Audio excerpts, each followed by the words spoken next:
Okay, we are rolling. Good morning, good afternoon, good evening, Sip&Talkers, wherever you are in the world, and welcome back to Sip&Talk. Welcome back, everyone. I'm skipping my usual latte today.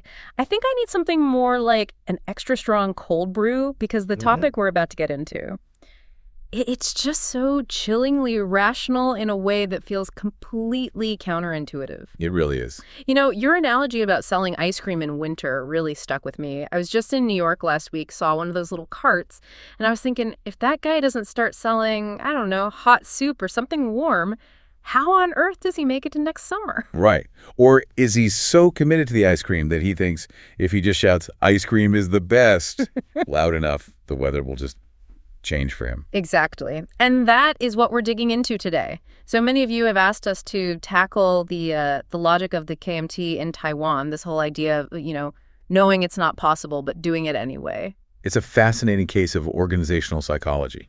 It is. We're going to look at the recent events where they've really doubled down on this Chinese identity. And then we'll try to unpack why. Why are they doing this when it seems to cost them so many votes? And finally, we'll touch on this historical shadow that the KMT seems to be living under. So let's start with the big contradiction, the political market failure. Yeah, the ice cream versus the hot soup, adapt or die is pretty much rule number one in any market. But in the KMT's political logic, it's been twisted into a totally different kind of survival tactic. So it's a kind of commercial misjudgment, right? They're treating their old inventory like it's a priceless antique. That's the perfect way to put it. The assets they're holding onto, this idea of China orthodoxy and the 1992 consensus, it's like last season's ice cream flavor. Okay, so if you were a normal business owner, what would you do? You'd either put it on clearance or you'd just change the menu, right? You'd pivot, become a localized party, focus on what people actually want today. But the KMT's logic is different. Their logic seems to be, this isn't just old stock, this is a family heirloom. They see it as their foundational treasure. And what's the big blind spot there? What are they missing? Well, they seem to think that as long as they guard this freezer, Beijing, the giant industrial-sized freezer, if you will just keep supplying the electricity. They're afraid that if they start selling hot soup, if they pivot to a purely Taiwanese identity, they'll just be another food stall on the street. Indistinguishable from the DPP or the TPP, they'd lose that century-old store status. So they're locked into serving a very specific and very small customer base. Extremely small. We're talking about a base that wants to eat ice cream in the middle of a blizzard. Let's put some numbers on that. What does the polling data actually say? The numbers are, they're pretty staggering. If you look at the latest figures from the end of 2025, from places like the NCCU Election Study Center, identity in Taiwan it's basically settled. How settled are we talking? We're talking overwhelming. The number of people who identify as Taiwanese is consistently between, say, 77 and 95%, depending on how you ask the question. It's the vast, vast majority. And the number of people who identify only as Chinese? That has totally bottomed out. It's hovering somewhere around maybe 3 to 6.4%. 6.4%? That's tiny. It's tiny, but it's absolutely critical. Because the KMT's actions aren't aimed at the 90+%. They are aimed squarely at keeping that 6.4% happy. That feels like a political tragedy. I mean, running a national party for just 6% of the market, your overhead, your political rent, it would crush you. And that's what you called structural lock-in. They're sacrificing the mainstream to prevent their core, their absolute diehard base, from walking away. It's like they think the whole world is crazy for not wanting ice cream instead of realizing that maybe, just maybe, they're the ones who are out of sync with the season. Exactly. So to really see this in action, we should probably look at some specific moments, right? The actual scorecard of events where this has played out. Yeah, let's look at the friction points. What are some of the recent high-profile incidents that really put a spotlight on this? Okay, so the biggest one, I think, has to be the party leadership election in October of 2025. Right, the Zhang Liwen case. Yeah. Her successful campaign for party chair was a defining moment. It cemented this Chinese label as the non-negotiable center of the party's identity. So what was her platform? What was she saying that resonated so much inside the party but caused such a stir outside of it? Well, her message was a direct appeal to that deep blue base. She made "I am Chinese" the core of her campaign. not just as a statement, but as a promise to restore the party's historical dignity and make people proud of that identity again. So she won the internal primary with that message. She did, and that victory proves that the internal mandate, the thing that gets you power inside the KMT, is ideological purity above all else. But the reaction from the broader public was not positive. Not at all. It was immediate and massive backlash. There was a Zen media poll right after her win, and it found that 62.1% of the general public strongly disagreed with her statement. Wow, 62%. That single number just perfectly illustrates the whole problem, doesn't it? It's the whole story in one data point. The process the party uses to select its leaders is actively optimizing it for political irrelevance in a general election. They're choosing to satisfy the 6%, even if it means alienating the 62%. It seems so. It's like they're operating in a completely insulated bubble. And it's not just the new leadership. We've also seen this from the party's elder statesmen, right? Absolutely. Former President Ma Ying-jeou's messaging is a great example of trying to thread this needle. He tries to frame it in a softer, more cultural way. How does he do that? During his visits to China in 2024 and 2025, he kept emphasizing this idea of being descendants of the Yellow Emperor and saying things like, "We are all Chinese people." And the rationale from the KRT is that this is about easing tensions, right? Building a bridge. That's the official line. Yeah. That if you define the connection through culture and history, not just politics, it creates common ground with Beijing and, lowers the risk of conflict. But does that cultural argument actually work with younger Taiwanese? Not really. For the post-Sunflower generation, talking about the Yellow Emperor is like, talking about Charlemagne. It feels incredibly distant and irrelevant to their daily lives and their political identity. It doesn't translate into political loyalty. No, it's seen as the opposite. It's seen as an erosion of Taiwan's sovereignty. They hear cultural connection, and they think it's just the first step towards political absorption. So even the soft approach is seen as a threat. It is. The context has just changed so much.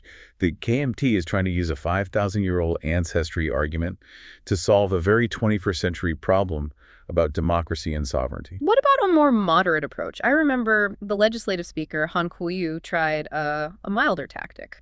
He did. During a National Day speech in 2024, he's very careful. He said, "Chinese culture is our root." He specifically avoided the "I am Chinese" phrasing. So just a cultural nod. How did that land? In this political environment, it was immediately interpreted through a political lens. Because of everything else the party was saying, even that mild cultural statement was seen as the KMT speaking in concert with Beijing. So there's no room for nuance anymore. It seems like there isn't. When the leadership is making such strong ideological statements, even the moderate voices get drowned out or, pulled into that same narrative. The party has kind of lost the benefit of the doubt with the public. They're trapped. We've established this organizational paralysis. Let's get into the why. Why can't they just, sell the ice cream truck and open a soup stand? What's the deep underlying logic? Okay, so this is where we have to shift from thinking about electoral strategy to thinking about organizational survival. What they're doing is not about winning. It's about not dying. What's the existential threat they're so afraid of? The core fear is losing their historical legitimacy as the representative of China orthodoxy. That is their one and only unique selling proposition. It's the only thing that makes the KMT the KMT. Okay, so let's play this out. What would happen tomorrow if the KMT leadership announced, "We are now a Taiwan First Party, the China chapter is closed"? What are the immediate consequences inside the party? It would be a complete structural collapse. Three things would happen instantly. First, they would be denying their entire reason for existence. Their whole story since 1911 is based on being the legitimate government of China. So invalidating their own history. Completely. Second, that means their entire historical mission is invalidated. A century of work, of belief, of identity, poof, gone. How do you keep the party together after that? And the third thing? They become just a plain local party. They lose all their special leverage with Beijing, and they have to compete on domestic issues against the DPP, which always claim to be more Taiwanese, and the TPP, which can always claim to be newer. Their brand value drops to zero. Instantly. So that statement, "We are Chinese people," isn't about winning an election. It's a firewall. It's a firewall to stop the entire organization from just ceasing to exist. That makes a chilling kind of sense. So if they're not talking to the 90% of Taiwanese voters, who is the real audience for this message? It's a very specific, multi-layered message. They're talking to three groups at the same time, and none of them are the median voter in Taiwan. Okay, who's group number one? Group one is that deep blue base. the 6.4%. Their money, their loyalty, their identity is all wrapped up in this. The party has to keep affirming them or it will fracture from within. That's internal survival. Who's Group 2? Group 2 is, of course, the leadership in Beijing. The KMT has to constantly prove that they are the only reasonable, viable negotiating partner in Taiwan, that they're the only ones who even speak the same political language, however vaguely. That's their ticket to the international stage. It's their only ticket. And Group 3 is a bit more subtle. It's about maintaining international ambiguity. What do you mean by that? By clinging to the Republic of China framework and the Chinese identity, they keep alive this narrative that the Chinese Civil War is unfinished. They hope this gives international powers like the U.S. a reason to see the issue as an internal affair rather than an invasion of a sovereign state. And that ambiguity is incredibly valuable to Beijing. It's maybe the most valuable service the KMT provides them. It's living proof that a non-sovereignty Chinese political narrative still exists in Taiwan. Why does the CCP need that proof so badly? Because it lets them go to the UN or to other countries and say, look, Taiwan isn't monolithic. The main opposition party agrees this is a historical internal issue. The KMT, just by existing in its current form, helps legitimize Beijing's claims on the world stage. So we come back to this paradox. The goal isn't to win votes. The goal is to prevent the KMT from being erased by history. It's a strategy to maximize the organization's lifespan, not its political power. Because if they try to compete as just another Taiwanese party, they lose their only irreplaceable asset. They become an old, undifferentiated brand in a very competitive market. And in a democracy like Taiwan's, old, tired parties tend to fade away pretty quickly. Wow. So they are positioning themselves as the sole agent of China's unfinished history. It's like they refuse to leave the stage, even though the audience has gone home and the theater is closing. That's a good way to put it. But this rigidity, this refusal to leave the stage, it's causing them to fall into some really deep, really dangerous logical traps. Okay, let's break those down. What are the 3 fatal flaws in their thinking? Okay, trap number 1. They're confusing the path with the destination. Unpack that for us. The KMT logic is that recognizing a connection to China is the path to peace. It's a pragmatic way to buy time and avoid war. That might have made sense in the 1990s, but today... The reality of 2025 is that for most people in Taiwan and for many international observers, that path looks like a one-way ticket to being absorbed. After Hong Kong, the idea that you can just talk your way to a peaceful coexistence with the CCP, well, that's a tough sell. Right. What the KMT sees as a bridge, the public sees as a ramp onto the highway to annexation. Exactly. Okay, trap number 2. A kind of collective inferiority complex about the Taiwan brand. This one sounds more psychological. It is. The KMT seems to believe that without the China label, the Republic of China becomes nothing. Just some small, insignificant island. They're afraid of losing that historical weight. But the reality is that the Taiwan brand has never been stronger. It's a global powerhouse. It's the gold standard for semiconductors, for AI, for democratic values in Asia. The world recognizes and values the entity of 23 million people for what it is today, not for its historical claims from 1947. So they're clinging to an old, faded business license when they're actually the CEO of one of the most important companies in the world right now? That's it. They're undervaluing their present because they're obsessed with their past. And the third trap. The empty shell of the agent. Or the obsolete middleman. So their belief is that their value comes from being the broker between Taipei and Beijing. Yes, the essential go-between. But a middleman is only valuable if both sides need you. And do they? Not anymore. Beijing has spent decades building its own direct channels into Taiwan's society. They want direct control, not a broker. And at the same time, Taiwan is speaking directly to its most important allies, the US, Japan, Europe. So the KMT is stuck in the middle, but nobody's using them to send messages anymore. They're the unpaid and kind of annoying middleman that nobody really needs, but who keeps insisting on taking a commission. This really highlights just how much their function has decayed over time. Let's trace that evolution. How has the KMT's own self-concept changed? It's shifted dramatically. You can really see it in 3 phases. Phase 1 was the Chiang Kai-shek era, the age of law and sacred authority. The goal back then was simple. Recover the mainland. Yeah. Period. The logic was that the KMT was the one true China, saying, I am Chinese, justified authoritarian rule in Taiwan because it was a military base for the eventual counterattack. It was an active, aggressive, savior mentality. Okay. What's phase 2? Phase 2 is the post-democratization era, the agent's geopolitical leverage. Here, The goal shifts from retaking China to managing the relationship. So this is where they become the dialogue broker. Exactly. The goal is peace and profit. The logic is that by maintaining the Chinese connection, they can buy time and dominate the lucrative cross-strait economic trade. It was a defensive, pragmatic pivot. And that brings us to today, Phase 3. Phase 3 is what I'd call the cold conclusion, from being the protagonist to just being a witness. What's the core narrative of the party now? This is the most profound shift. The narrative has gone from "we will take China back" to "we must prove that it's rational for China to take Taiwan back." Hold on, you're saying their function now is to provide the historical and legal justification for their own absorption. It sounds extreme, but that's what the functional degradation of their logic leads to. They're no longer fighting for the future. They're just trying to write a neat and tidy final chapter for their own history book, even if it means they're just a footnote in someone else's story. That is a stunning conclusion. It's not a political strategy. It's an organization preparing for its own eulogy. It is. Which brings us to a really cynical theory that you always hear in these discussions. The evil genius theory. The idea that maybe this is all just a big grift. The profit and run scenario. Right, that the political elites are just cooperating to get rich, and they plan to cash out and move to, I don't know, California once unification happens. You have to debunk that one right away, because it completely misunderstands the nature of the CCP's political control. The idea of a clean getaway is a fantasy. It's a total fantasy. The CCP doesn't see collaborators as partners. It sees them as risk assets to be managed and eventually neutralized. Because if you'll betray one system, you might betray another. Precisely.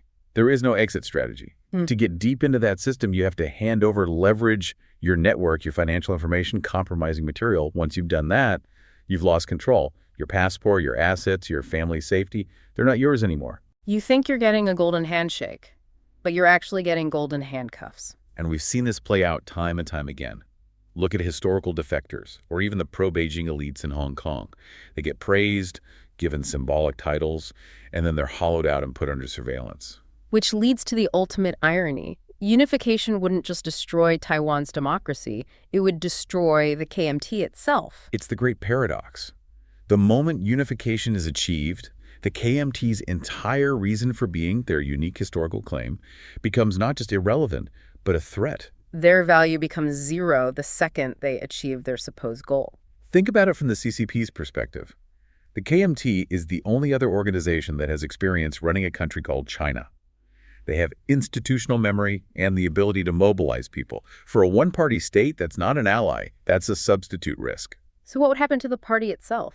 Best case scenario, they become a vase party. They're kept around for decoration, allowed to exist in name only, but stripped of any real power. They become a historical curiosity in a museum. They're dismantled not out of hate, but as a matter of political hygiene. Exactly. And we have to remember what this would mean for the 23 million people in Taiwan. A catastrophic downgrade. On every level. Economically, Taiwan loses the Silicon Shield. The moment it's part of the PRC, U.S. tech sanctions, the GHPS Act, all of that immediately applies. Its economy goes from being at the core of the world to being a blocked-off province. And politically. Well, we've all seen what happened to one country, two systems in Hong Kong.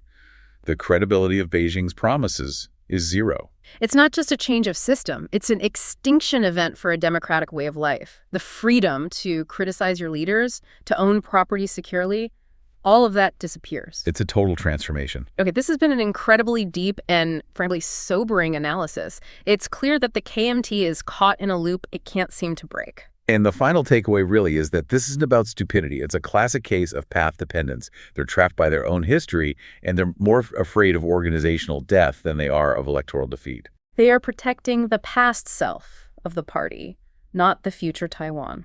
To go back to our analogy one last time, they're not adjusting to the weather. They're standing in the snow, holding a melting ice cream cone, waiting for a massive climate change event to prove them right. And the odds of that happening are, well, they're not good. Now, as a final thought for our listeners, it's important to frame this against what's happening internationally. That's a great point, because while the KMT is focused on this internal historical Chinese narrative, the rest of the world is moving in the complete opposite direction. What do you mean? The global consensus, from the G7 to major international media, is increasingly treating the Taiwan issue as a global concern, not an internal Chinese affair. So the world is essentially validating the Taiwan brand, while the KMT is still trying to sell the China orthodoxy brand. Exactly. The world is saying, we recognize Taiwan's democracy, its economy, and that completely bypasses the KMT's preferred role as the historical mediator. It poses a really important question for all of you listening. When you look at a political party, are its actions designed for its own survival or for the democratic well-being of its people?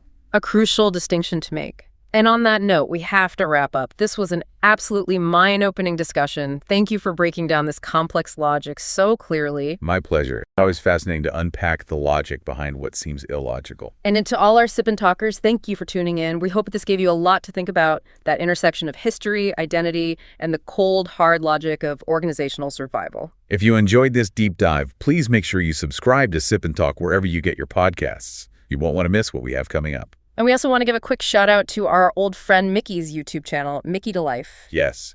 Go check it out for some fun memes and the latest travel vlogs. It's great stuff. It really is. Subscribe to Mickey to Life. We'll catch you all on the next Sip and Talk.